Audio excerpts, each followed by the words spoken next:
You ask Tiger to solve. This deals with linear equations with one unknown. The final result is x equals 9. Let's solve it step by step. Simplify the expression. Expand the parentheses. Multiply the coefficients. Simplify the arithmetic. Combine like terms. Group all constants on the right side of the equation. Subtract 8 from both sides.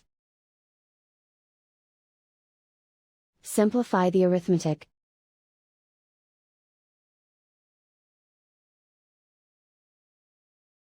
Isolate the x. Divide both sides by 9. Simplify the fraction. Find the greatest common factor of the numerator and denominator. Factor out and cancel the greatest common factor.